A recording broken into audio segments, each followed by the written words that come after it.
Hello everyone, it's Juhi with another card making video for Peekaboo Designs.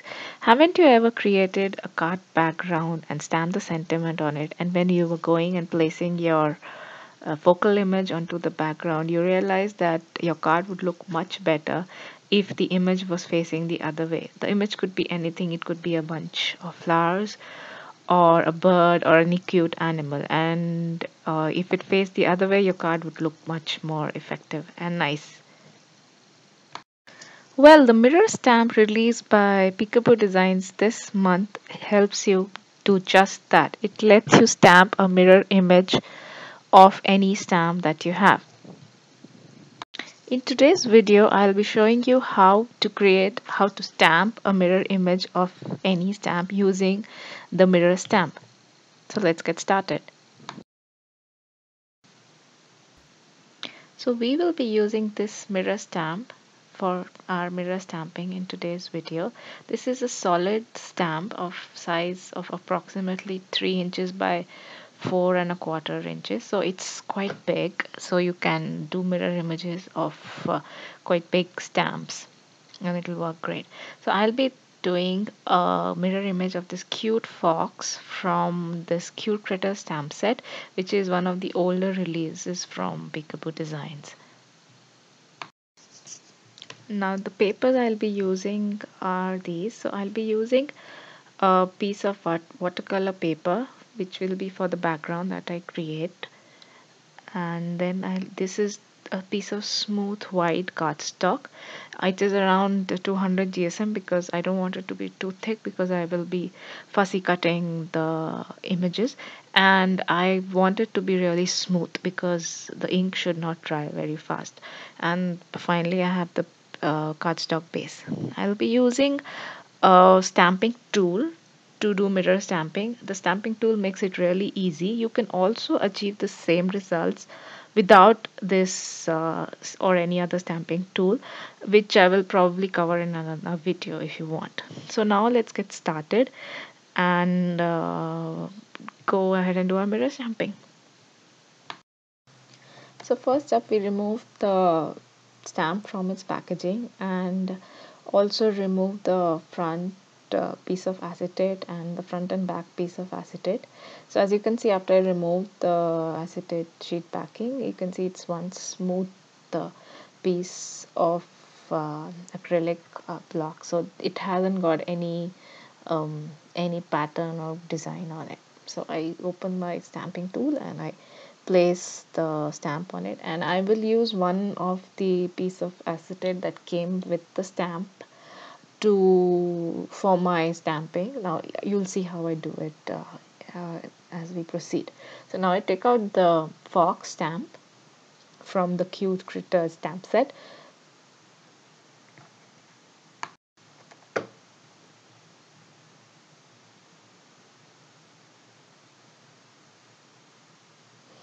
I peel off the stamp and I place it onto that small piece of acetate which was the backing for the mirror stamp.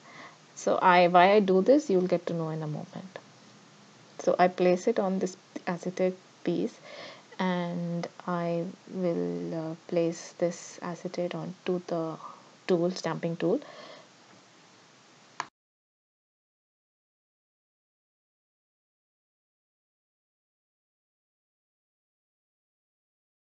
But before I place it, I need to do one thing. So there is a foam backing on all these stamping tools. So you need to remove that foam sheet from the bottom and place it at the base. So this will give the when we close the lid of the tool, it will give us uh, it will give space for both the stamps. So these are like we're making two stamps kiss each other.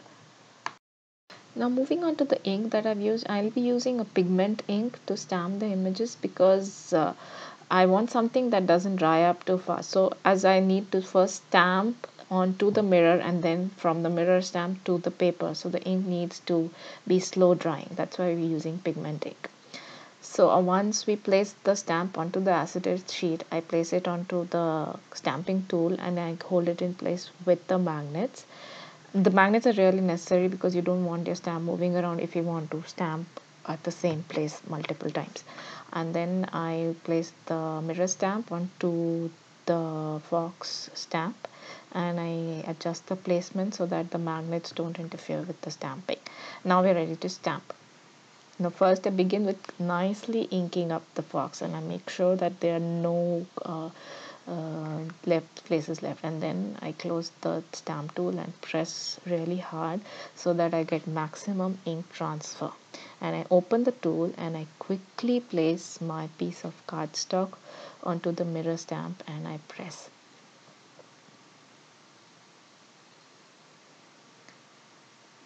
So this is what we get. So as you can see, we don't get a very good impression. There are some places where we didn't get full coverage.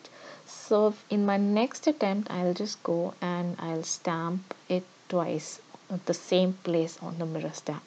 So let's see how I do it. So I nicely ink it up, and then I close the stamp tool and stamp once. I press really hard so that I get maximum ink transfer to the mirror stamp, and then I do it one more time, again inking nicely and pressing really hard.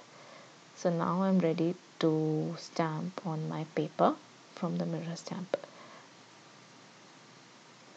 So I press hard, and I ensure even coverage and ensure that I have not left out any thing. So as you can see, I get a very good dark impression, but if you look closely, I'd have managed to smudge out a few details. So I'm not getting the fine detail stamping that I was looking for. So in my next attempt, I will try to again ink it twice, but not apply very much too much pressure when I am stamping onto the mirror stamp. So here I closed my stamp tool and I press slightly. I still ensure even coverage, but I don't press too hard. I press lightly with my fingers. So after stamping twice in the same place, I go ahead and stamp onto my piece of cardstock. I press, apply even pressure all over the image, and there you go. This time I get a perfect little cute fox. Isn't it just gorgeous? So I'm really happy with this. So it did take me 3 tries, so maybe you'll have to tweak around a little bit and see what works for you. But once you get it, it works like a charm. So I tried a lot of other stamps, creating mirror image of a lot of stamps, and this inking twice and applying medium pressure worked for me every time. So now I'm going to show you a mirror stamping of another stamp, which is I'm using the Humming Blossom stamp set, which is another stamp set from Peekaboo Designs, and I'll show you how to create a mirror image of the hummingbird. So before I begin stamping, we need to ensure that our mirror stamp is completely clean. So we don't want any stray ink transfer. So I'm using a stamp cleaner to clean my mirror stamp of any residue ink. Now that once it's clean and completely dry, we can go ahead and stamp others with other stamps. So I again place the acetate sheet and keep it in place on my stamping tool with the magnets, and I place the hummingbird stamp onto the sheet of acetate, and I adjust the mirror stamp so that it fits perfectly on top of the hummingbird stamp, and those magnets don't interfere in any way. So once I'm ready with the positioning, I ink it up. I'm speeding up the video a bit because exactly how we do it, so I don't want you to get bored watching my video. So again, I ink it twice and apply medium pressure, and now I'm ready to stamp onto the paper.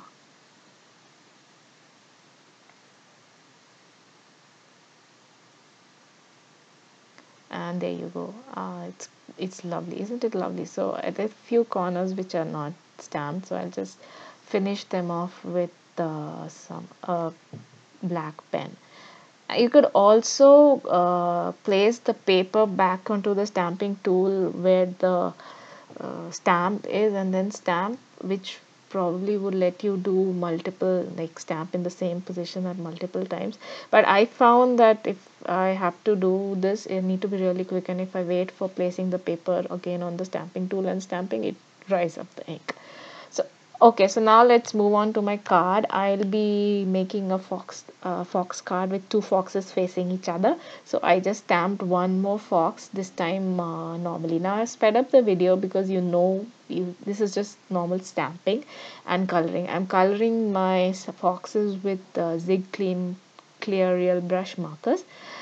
And now I'm going to just put on some music so that you can watch me color and fussy cut these foxes. So see you at the other end.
So now that these foxes are ready and fussy cut, we are ready to make the background. So I'm using a piece of watercolor cardstock for my background, and I'm using the stamps, some stamps from the same Cute Critter stamp set to create my background scene. So the layout of my card would be landscape. So I'm stamping in the horizontal with the horizontal orientation. So the stamp set has some really cute elements. It has a tree, it has some cute little butterfly with heart-shaped wings, and a ladybug and a snail. These are just perfect to create cute little scenes. So now that I'm done with the stamping, I want to create a watercolor background, and I want to use a stencil. The stencil is also from Peekaboo Design. So I somehow couldn't capture what I did till now. So what I basically colored the background with some Gansai Tambi watercolor paints, and you through the stencil, and then smudged over the lines of the stencil with some water. I'm not really happy with the background yet. I want it to be more bright and vivid. So I again place the stencil and go over it with some distress inks. So I've got blue broken china for the sky, and some twisted citron for the green grass. So once this is done, I see that the lines of the stencil, I find them to be too harsh. So I again take a little ink on my ink applicators and try to lessen the intensity of those grid lines from the stencil. And I finally like how it looks. So now we're ready to place the foxes and stamp the sentiment. Okay, I also went ahead and added some more green to the tree. and then I have to decide where should I keep. Okay, before everything else, I did die cut the background with this beautiful scalloped rectangle die, also from Peekaboo Designs, and it creates a nice framed look to my background panel. And now I'm playing around with where I want to keep the sentiment. I think the back on the sky would look, the sentiment on the sky would look best, but let's see. Anyway, so now I have managed to dirty my cardstock base with some ink splotches. So the ones in the center would anyway be hidden behind the panel, but on the edges I just erased them with a Tombow sand eraser.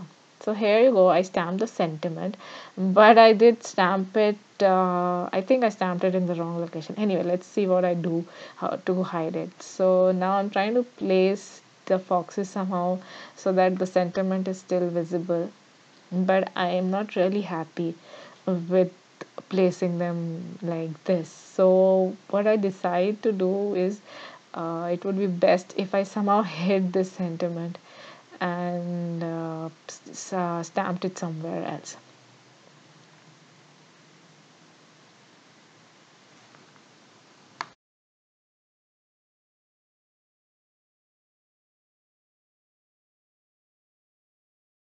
Okay, so I did stamp the sentiment on the sky, where I think it should have been done in the first place, and I'm trying to hide the sentiment I had stamped earlier. So I found a pretty cool way. I just stamped some tufts of grass, which are again a part of that same cute critter stamp set, and I fussy cut them, and I placed them in such a way that I placed the fox and the tufts of grass in such a way that the sentiment is totally hidden. And I'm really happy that I was able to hide it, and it looks really cute too. So I finally stick on the foxes with some double-sided foam tape to finish off my card. I hope you liked my card, and I hope you enjoyed the mirror stamping technique and would try it out on your own. Thank you so much for watching this whole video. I know it's been a little long, but I hope you enjoyed it, and I would love to see what you try out with the mirror image stamp. Thanks for watching.